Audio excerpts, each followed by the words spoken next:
Je suis très très heureux d'avoir le privilège de passer ces moments avec vous à l'écoute de la parole de Dieu. Merci de garder ce passage ouvert sous les yeux, on va le considérer ensemble. Notre sujet ce matin, c'est l'argent. Et nous allons tout particulièrement parler de la pratique de donner en tant que chrétien, donner de l'argent. Depuis le début de l'Église, ceux qui ont reçu l'Évangile, qui ont reçu Jésus-Christ dans leur vie, les chrétiens ont été généreux de bien des manières, avec leur temps, avec leurs ressources, mais aussi avec leur argent. Il me semble qu'il existe peu de conversations aussi taboues que l'argent en Belgique. Parler de l'argent, ça semble un peu gênant. Parler ouvertement de son salaire, ça ne se fait pas trop. Est-ce impoli de faire l'étalage sans filtre de tout ce qu'on possède? Je pense, dans notre culture, que c'est le cas. L'argent, c'est personnel, on n'a pas trop envie d'en parler, ça ne concerne que moi. Certains diraient qu'on n'a pas le droit de me dire ce que je peux faire avec mon argent, c'est personnel. L'argent, c'est tabou chez nous. Et pourtant, dans d'autres cultures, ce n'est pas toujours le cas. Dans la culture chinoise, de ce que j'ai remarqué et ce que j'ai lu, il semble normal dans certains contextes de parler de ce qu'on gagne, comme s'il serait aussi normal en Chine de parler de commenter sur votre poids. Voilà, donc différentes cultures traitent cela différemment, mais ici en Belgique, on ne parle pas énormément de l'argent, notre sujet d'aujourd'hui. L'argent, les finances et l'Église. Peut-être que certains sont assis là et en train de se demander, est-ce que c'est même approprié que l'Église mentionne, ou un pasteur, un prédicateur se mette à parler des finances? C'est vrai qu'il y a de mauvais exemples de pasteurs qui utilisent leur position pour culpabiliser, pour mettre une grosse pression sur les gens, pour les membres de l'Église, pour donner financièrement. Il suffit d'aller sur Internet et vous allez trouver un tas, malheureusement, de prédications, de prédicateurs qui portent l'étiquette chrétienne, mais qui discutent de l'argent quasi à chaque prédication ou à chaque réunion d'Église, et qui sont eux-mêmes très riches, ont leur jet privé, et disent que c'est un signe de la bénédiction de Dieu, bien sûr, et s'enrichissent sur le dos de leur assemblée appauvrie. Et donc c'est inapproprié, diraient certains. Le Nouveau Testament dit plusieurs choses sur l'argent et l'Église. L'apôtre Paul disait que, on l'a vu dans 1 Thessaloniciens, que l'Évangile doit être gratuit. L'Évangile, le message de Jésus-Christ, de la foi en lui, est un message qui ne devrait pas avoir de ticket d'entrée à la porte d'une église. C'est gratuit.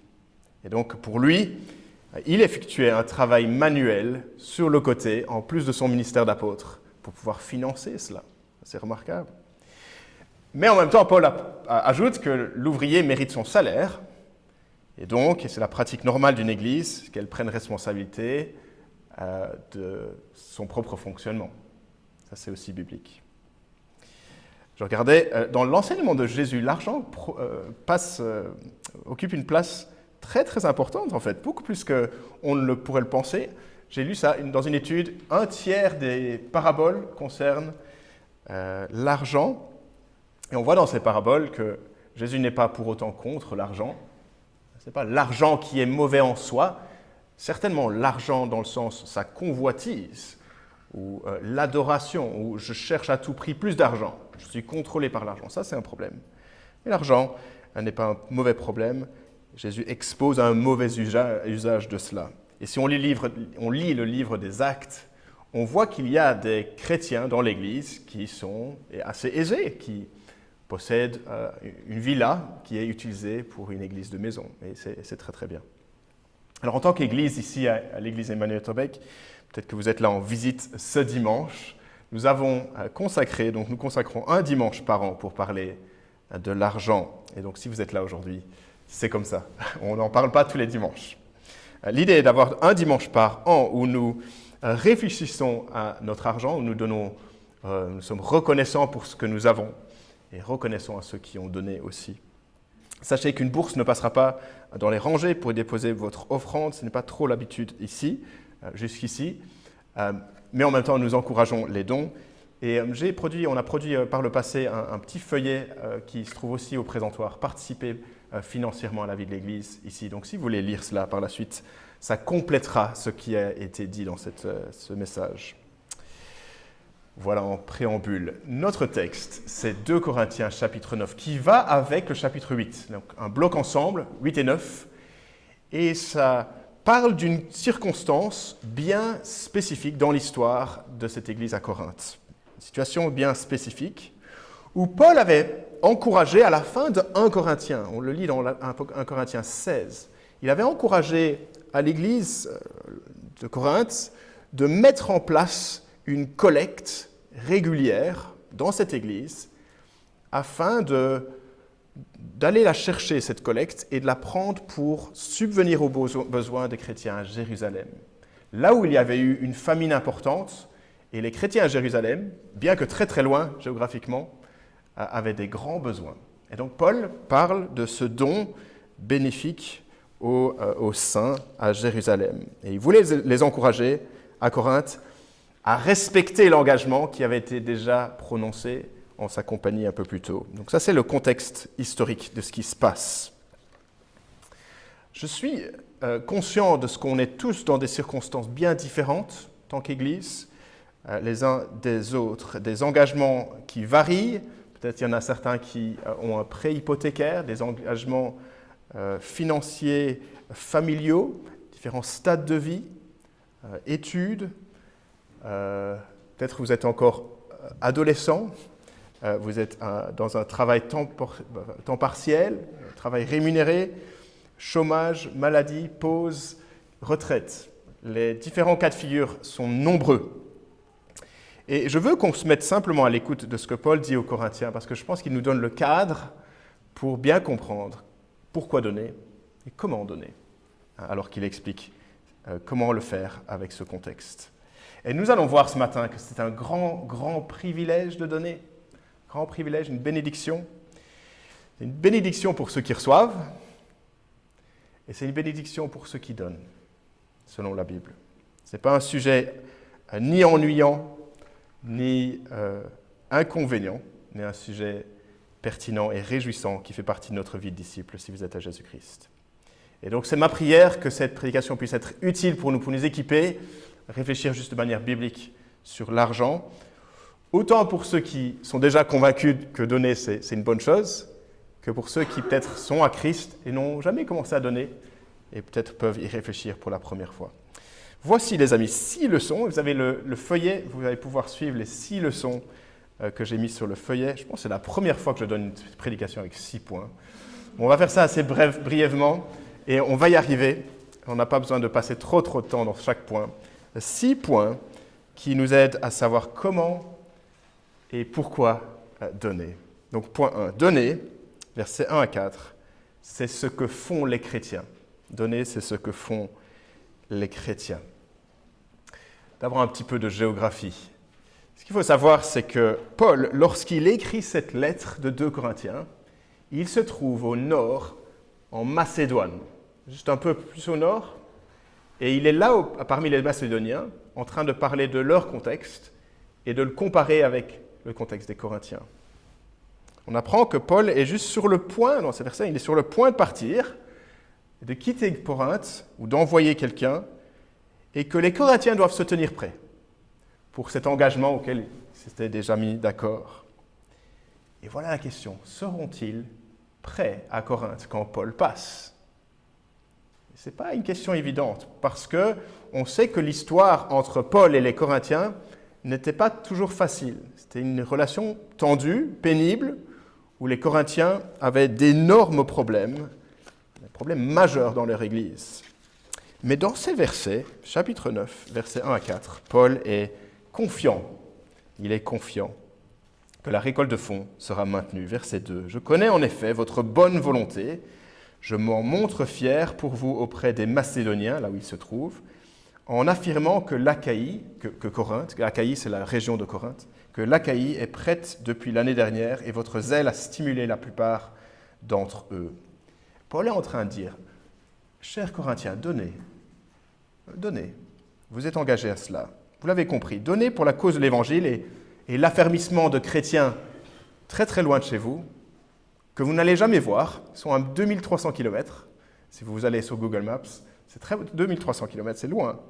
Mais ce que vous pouvez faire, les Corinthiens, c'est de faire comme les Macédoniens. Eux, ils ont compris quelque chose. Et donc, on lit le chapitre précédent, le chapitre 8, et on apprend que les Macédoniens avaient moins d'aisance, moins de moyens, moins de ressources, et eux ont donné. Eux ont donné très librement, très généreusement. Et Paul les mentionne comme défi pour les Corinthiens. Eux ont donné. Et vous, les Corinthiens, allez-vous donner aussi? Allez-vous participer à cette collecte? Bien sûr, il s'agit d'une situation unique. On parle d'un don d'église à église et pas un individu pour une église ou un individu à un missionnaire ou quelque chose comme ça. Mais comprenez ce que Paul est en train de dire. Voyez les églises dans lesquelles je vais, j'encourage tout le monde à donner.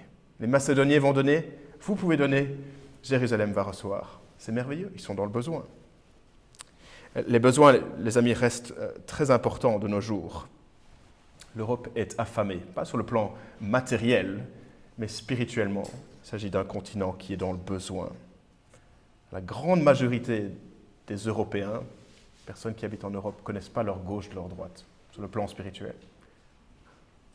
Combien d'églises n'ont pas de pasteurs ou de pasteurs formés ou combien y a-t-il de missionnaires qui sont demandeurs d'avoir un soutien pour pouvoir partir et annoncer l'Évangile, partager cela avec des gens qui ne connaissent pas? Combien y a-t-il de chrétiens dans le monde qui souffrent de circonstances de persécution, de guerre et qu'on pourrait encore soutenir? Les besoins sont là. J'espère que vous êtes conscients de ces besoins. Mais voici ce premier point. Si tu es à Christ, l'appel à donner financièrement te concerne, me concerne. Pas simplement concerne les chrétiens aisés, eux ils peuvent tout régler eux-mêmes, mais tout chrétien. Même les étudiants peuvent donner 1 euro par mois. Et vous commencez cette discipline de donner. Peut-être une exception, il se peut dans l'Assemblée qu'il y ait une situation de précarité où en tant que pasteur, je vous déconseillerais de donner jusqu'au moment où vous avez réglé certaines choses sur le plan pratique et vous vous remettiez sur la bonne voie pour gérer vos finances. Mais idéalement, Paul s'attend à ce que les chrétiens donnent. C'est ce que font les chrétiens. Et donc la question, vont-ils donner? Mais pas seulement cela, point 2, parce que Paul a envie d'aider les Corinthiens avec leur motivation, parce que nos attitudes quant à l'argent sont importantes. Donnez de bon cœur, point 2, verset 5. Donnez de bon cœur. Car Dieu se soucie, en fait, plus de l'attitude que du montant. Rappelez cette veuve qui, dans Marc chapitre 11 ou 12, a donné 2 pièces d'argent. C'est 2 euros. Elle a donné 2 euros. À côté d'elle, on a ces chefs juifs qui donnent tant de pièces que ça se fait entendre dans tout le lieu du temple. Et Jésus favorise l'un et ne recommande pas l'autre. Bizarre, à cause de son attitude. Verset 5. J'ai donc jugé nécessaire d'encourager les frères à se rendre chez vous avant moi pour s'occuper de l'offrande que vous aviez promise. Ainsi, elle sera prête comme une vraie bénédiction et non comme une manifestation de votre soif de posséder. Ou une meilleure traduction de la fin du verset 5. Ainsi, elle sera prête et sera l'expression d'un don libre, généreux et non pénible et forcé. Ça, c'est intéressant. Paul veut un don libre. Il ne veut pas un don forcé. Paul aurait pu user de son apostolat pour mettre la pression là. Je suis l'apôtre Paul, je ne passe pas dans toutes les églises, mais je vous ai choisi les amis, donnez. Et pourtant, il ne le fait pas. Et même au chapitre 8, si vous avez cela sous les yeux, regardez le verset 8 du chapitre 8. « Je ne dis pas cela pour vous donner un ordre, mais pour éprouver la sincérité de votre amour par l'exemple du zèle des autres. » Même là, il ne dit pas « Je ne vais pas vous ordonner de donner. » Ce n'est pas un ordre, ce n'est pas forcé. Je ne mets pas la pression, mais je vous encourage quand même à le faire. Réfléchissez comment vous pouvez donner. Donnez de bon cœur. Est-ce que nous donnons de bon cœur ou à contre-cœur? C'est une bonne question à poser. Soyez très méfiants de prédicateurs qui vous forcent à donner tel montant. Soyez très méfiants d'un prédicateur qui vous impose une telle contrainte. Ce n'est pas mon job de vous forcer à donner. Mon job, c'est de vous instruire et de vous encourager à avoir un cœur qui ait envie de donner. C'est l'une des raisons pour lesquelles je ne vois pas de base légitime, et ça se fait dans certains pays du monde, je l'ai appris, avoir une taxe de l'Église, vous avez appris cela dans certains pays. L'idée que le gouvernement prélève une taxe des membres d'une Église, peut-être 1%, quelque chose comme ça, pour payer les membres de leur staff. Je pense que ça n'a pas de base biblique de forcer les gens de donner dans ce sens-là. Mais comment cultiver un don qui vient d'un bon cœur? En se souvenant de tout ce que Dieu a fait pour nous. Je suis comme un enfant de la rue qui a été accueilli par le roi. Je suis comme cet être impur, mais Jésus dit, je viens, je peux te rendre pur. Je suis celui qui a désobéi aux commandes de Dieu et pourtant Dieu m'accepte et me retire cette sentence. Je payerai pour toi tes fautes. Et donc si je peux avoir un cœur qui ait envie de donner, ça vient simplement du fait que Dieu m'ait d'abord aimé. De bon cœur. Et puis, point 3, donner généreusement, verset 6. Ce qui nous empêche souvent de donner, il me semble, c'est que nous pensons à cette vie-ci comme la totalité de ce qui est devant nous. Et donc, si j'ai que cette vie-ci, une seule vie, carpe diem, c'est difficile de donner, parce qu'il faut que j'en profite. Je vais vivre qu'une seule fois. Mais Paul introduit une illustration ici percutante pour nous aider à voir qu'il y a un long terme, plus loin que cette vie-ci, que les chrétiens peuvent donner de manière libre quand on regarde l'éternité. Donner, c'est semer, verset 6. Sachez-le, dit-il, celui qui sème peu, moissonnera peu, et celui qui sème abondamment, moissonnera abondamment. Dans un village, il y avait 2 fermiers. Il y avait la ferme Dupont et il y avait la ferme Lambert. Et ils avaient autant de champs les uns de l'autre. Et la ferme Dupont décide de semer une quantité de 10 graines, mais de 10 très bonnes graines. Et la ferme, c'est inventé, la ferme Lambert décide de planter une quantité de 10 000 graines.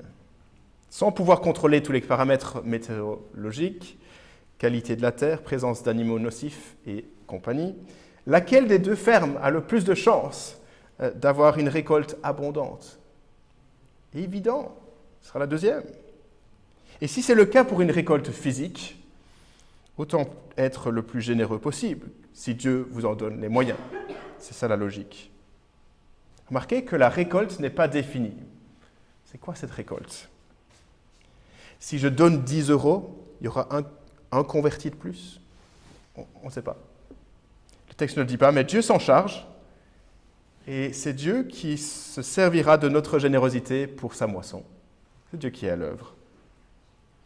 Et donc il est possible, et Paul le veut, de donner avec générosité plutôt qu'avec parcimonie.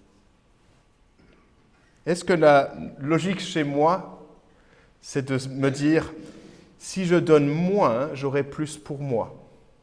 Parce que ce verset dit, si je donne plus, je verrai plus. Pas plus d'argent en retour. Je donne plus, j'aurai plus d'argent en retour. Non, c'est pas ça.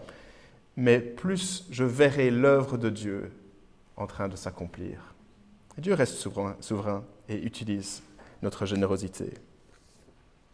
Et donc, si ce don de 50 € par mois permet de financer ce missionnaire dans un autre pays dont le témoignage aide une personne à entendre l'Évangile et à se tourner vers Jésus-Christ, quel investissement, quelle belle chose.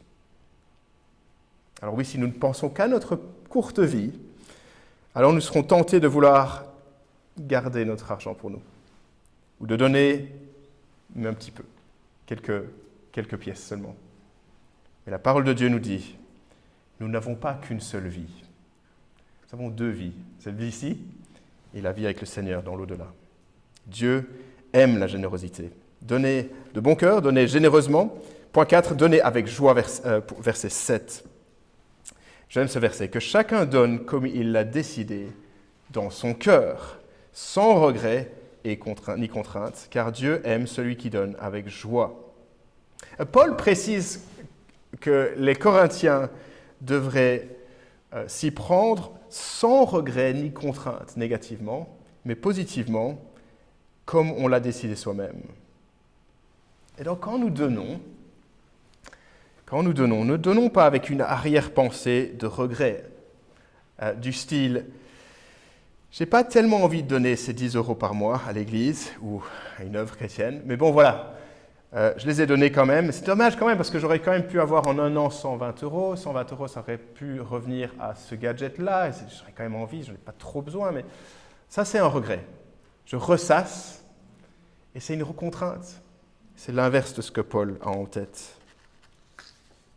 Et les contraintes, la seule raison que j'ai donnée pour soutenir la semaine d'événements parmi les étudiants, c'est parce qu'on me l'a dit. Je n'ai pas eu le choix. Et je suis obligé de le faire. Contrainte. Et Paul dit, non, donnez comme tu l'as décidé dans ton cœur. C'est ce qu'on vient de voir au point 2, de bon cœur. Ça doit venir de soi. Et est-ce que je pourrais faire une remarque pour les mariés ici, ceux qui sont mariés? Si vous êtes mariés, vous êtes tous les deux chrétiens, j'aimerais vous encourager à décider ensemble de ce que vous allez donner. D'en parler, d'en discuter, d'écouter l'autre personne et d'être prêt à attendre pour prendre une décision ensemble, conscient à quel point l'argent peut être une source de tension dans un couple, énorme. Donc décidez en vous accordant qu'est-ce que vous allez donner, où vous allez le donner, et décidez-le ensemble. Et soyez prêts à être plus lent. Si la personne qui veut être plus généreuse peut juste ralentir, être prêt à donner pour que ce verset puisse être mis en application comme vous l'avez décidé dans votre cœur. Et pas avec contrainte, avec regret. L'autre va envie de me donner plus et donc je suis obligé. Et si vous êtes marié et l'un de votre couple n'est pas croyant, ou n'est pas convaincu qu'il faudrait donner, soyez prêt à être patient et sensible avant d'imposer quelque chose. Vous êtes marié. Et oui, on voit la raison de ce principe, verset 6, à la fin du verset 7. Car Dieu aime celui qui donne avec joie. Je pense que la meilleure illustration ici, c'est la famille. Et nous avons 2 garçons, on a un fils de 8 ans, qui, depuis un certain temps maintenant, a un montant d'argent de poche toutes les semaines. C'est très petit, okay, mais ça lui enseigne à utiliser, à gérer de l'argent petit à petit. Et cette année, pour la première fois, Lucas, de son plein gré, a décidé d'offrir, avec cet argent de poche, un cadeau à son petit frère. Et c'est une belle chose en tant que parent. On ne peut que sourire. Je pense que c'est la même chose ici. Lorsque Dieu voit une sœur en train de soutenir un frère, l'église de Corinthe en train de subvenir aux besoins à Jérusalem, il sourit. Il sourit.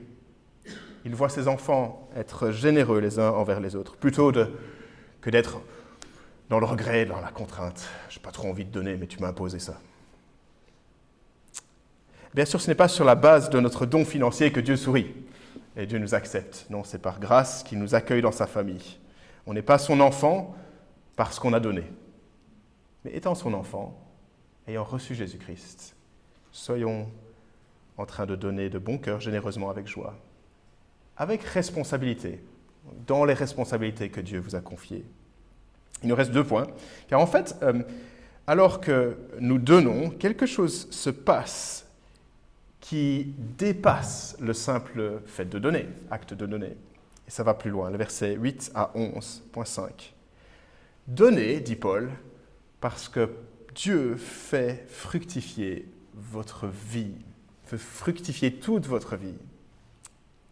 Donc on pourrait se dire, le problème c'est que si je suis généreux, c'est que j'aurai moins chez moi. Et ça, c'est un peu dommage parce que j'aime bien avoir des trucs. Ça me coûte à moi de donner.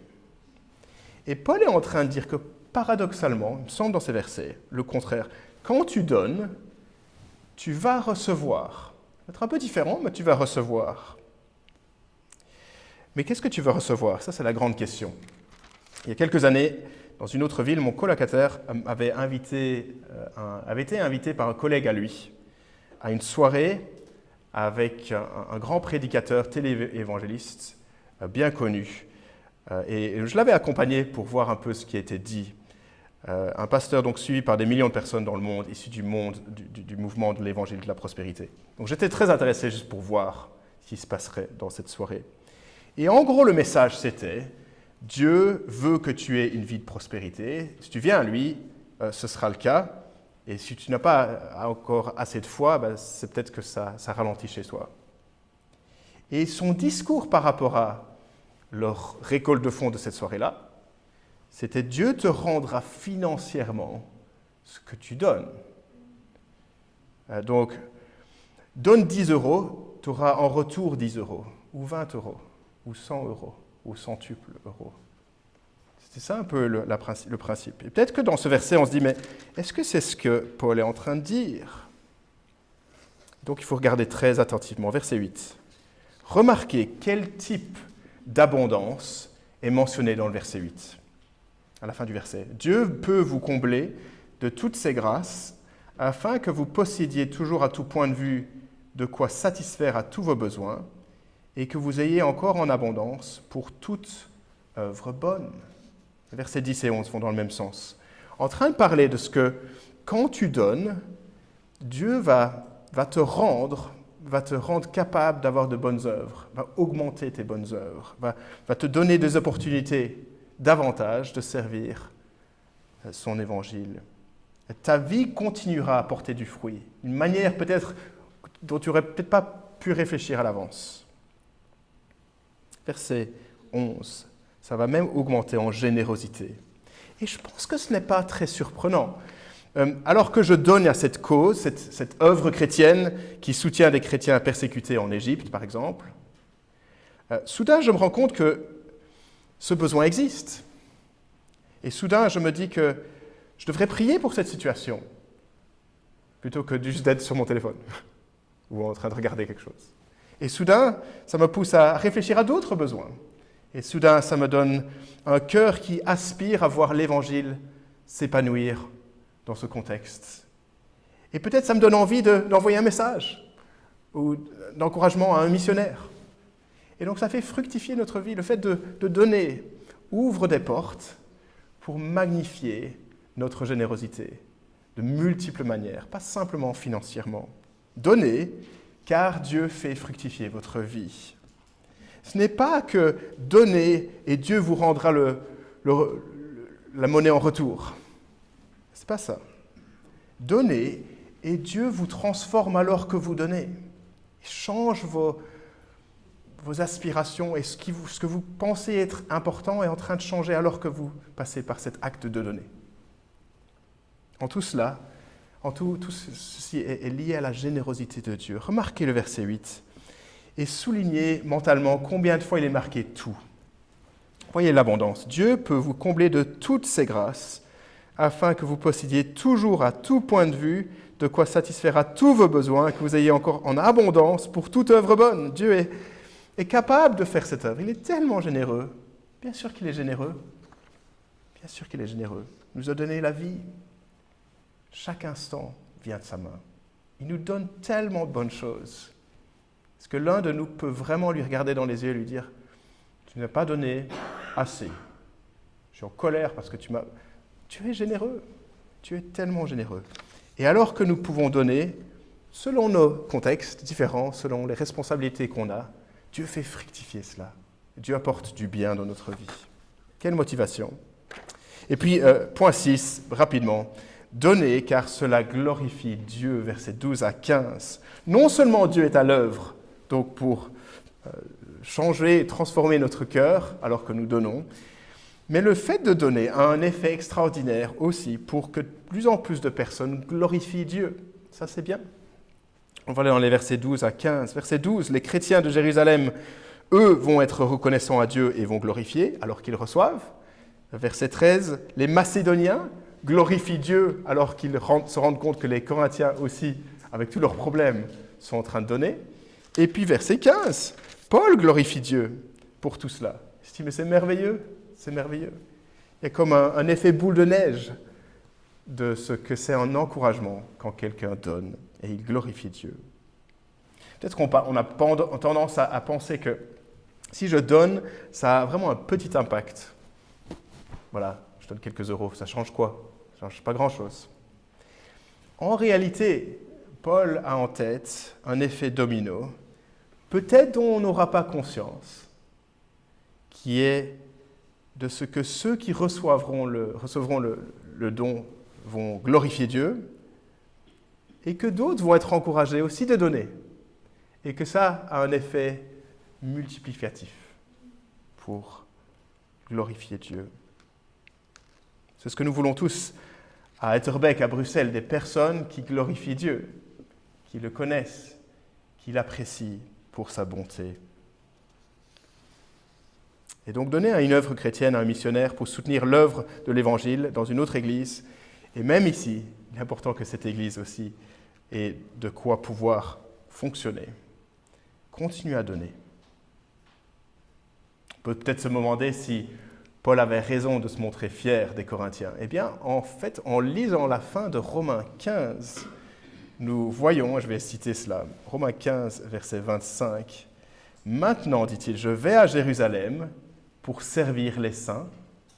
Et en effet, les églises de la Macédoine et de l'Achaïe, Corinthe, ont bien voulu organiser une collecte en faveur de ceux qui sont pauvres parmi les saints de Jérusalem.